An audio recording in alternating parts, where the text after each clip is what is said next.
I wanted to tell you some stories, some wonderful stories of chaplains and the good work they do. James E. Newell, on his website, A Brief Account of Religion and the Revolutionary War Chaplaincy, gives an account of the Reverend David Avery of Vermont, who was everything General George Washington wanted in a chaplain. A contemporary wrote, intrepid and fearless in battle, unwearied in his attentions to the sick and wounded, nursing them with care and faithful to their souls as if they were of his own parish. He had a love of country so strong that it became a passion, was cheerful under privations, ready for any hardship, and never lost in the turmoil of camp the warmth and glowing piety which characterized the devoted minister of God. Avery frequently rode beside Washington and often ate with him. At the attack on Trenton, he picked up a fallen musket and fired upon the Hessians, no doubt with warmth and glowing piety. A chaplain does what needs doing. On the website Chaplain John's History of Civil War Chaplains, John Melnick tells the story of Father William Colby, who, shortly after 4 p.m. on July 2nd, 1863, as the Battle of Gettysburg approached its crescendo on Cemetery Ridge, Father Colby beseeched the commanding colonel for permission to address the brigade. He donned his purple stole, mounted a nearby rock, extended his hand, and pronounced brief words of absolution over the soldiers. Witnesses later reported that every man in sight, Catholic, other faith, and atheist, dropped to his knees in unison as Father Colby made the sign of the cross. Later in life, the priest insisted that rare general absolution was intended for everyone, regardless of whether they were clad in blue or gray. By sunset on that epochal day, the blood of nearly 30,000 uniformed men wearing grave clothes of indistinguishable colors mingled on the ground before him. Father Colby survived the war, and in 1888 spoke at a 25th anniversary gathering held in Gettysburg, when he poignantly uttered the words, "Here is what is left of us. Where are the others?"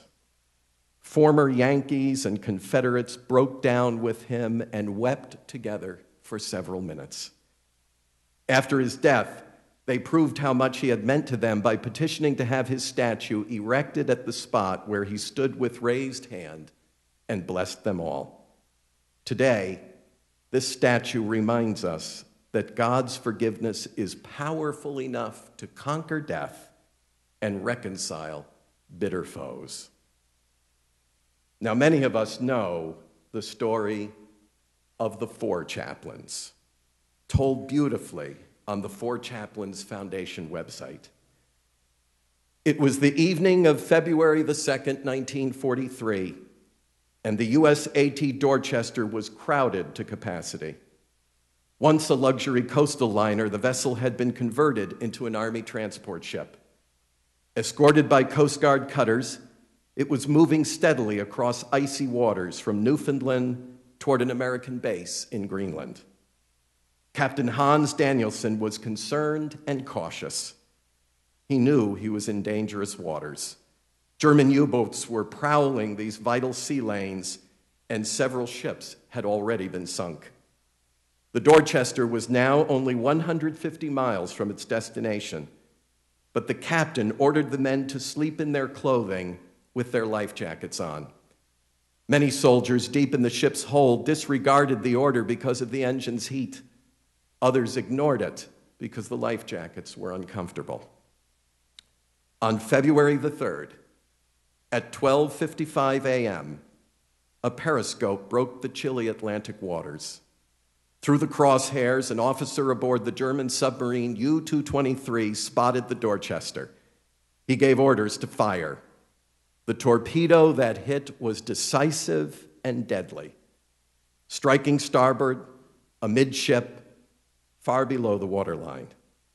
Danielson gave the order to abandon ship. Tragically, the hit had knocked out power and radio contact with the 3 escort ships. One saw the flash of the explosion and rescued 97. Another came later, plucking up an additional 132. The third continued on, oblivious, escorting the remaining 2 ships. Aboard the Dorchester, panic and chaos had set in. The blast had killed scores of men, and many more were seriously wounded. Others, stunned by the explosion, groped in darkness. Men jumped from the ship into lifeboats, overcrowding them to the point of capsizing. Other rafts drifted away before soldiers could get into them. Through the pandemonium, 4 Army chaplains brought hope in despair and light in darkness. Lieutenant Alexander Good, Jewish. Lieutenant John Washington, Roman Catholic. Lieutenant George Fox, Methodist. Lieutenant Clark Poling, Dutch Reformed. Quickly and quietly, the 4 chaplains spread out, calming the frightened, tending the wounded, and guiding the disoriented toward safety. Witnesses of that terrible night remember hearing the 4 men offer prayers for the dying and encouragement for those who would live. Private William Bednar, floating in oil-smeared water surrounded by bodies and debris, could hear men crying, pleading, praying. I could also hear the chaplains preaching courage, he recalled. Their voices were the only thing that kept me alive. By this time, most of the men were topside, and the chaplains opened a storage locker to distribute life jackets. It was then that engineer Grady Clark witnessed an astonishing sight. When there were no more life jackets in the storeroom, the chaplains removed theirs and gave them to 4 frightened young men. It was the finest thing I have ever seen or hope to see this side of heaven, said a survivor. The action of the 4 chaplains constitutes one of the purest spiritual and ethical acts a person can make. When giving their life jackets, Rabbi Good did not call out for a Jew.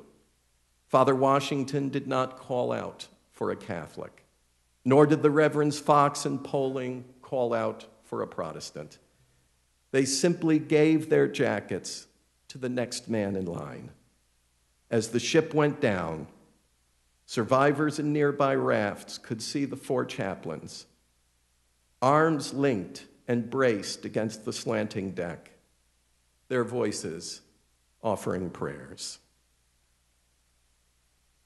During the days and nights following the September 11th attacks in 2001, this was the kind of heroic selflessness I witnessed among the chaplains at the Pentagon and Ground Zero in New York.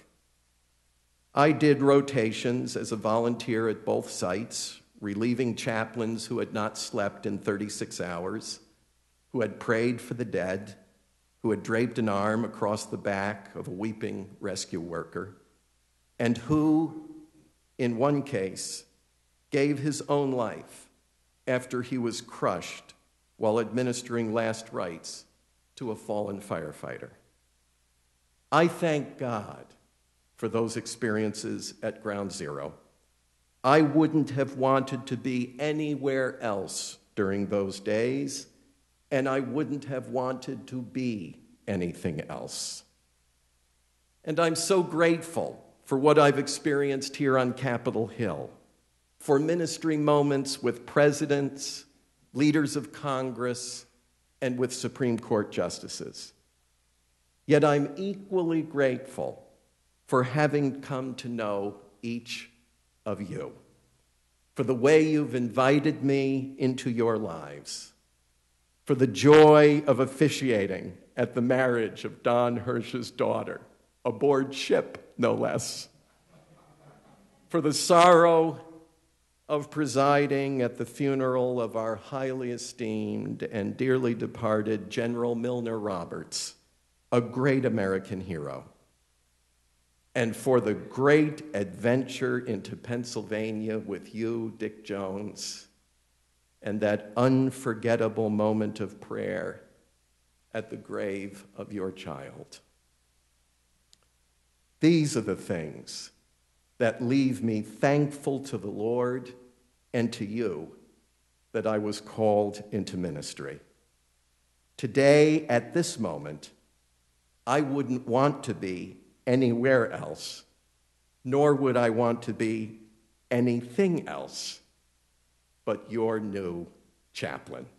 Thank you for the honor.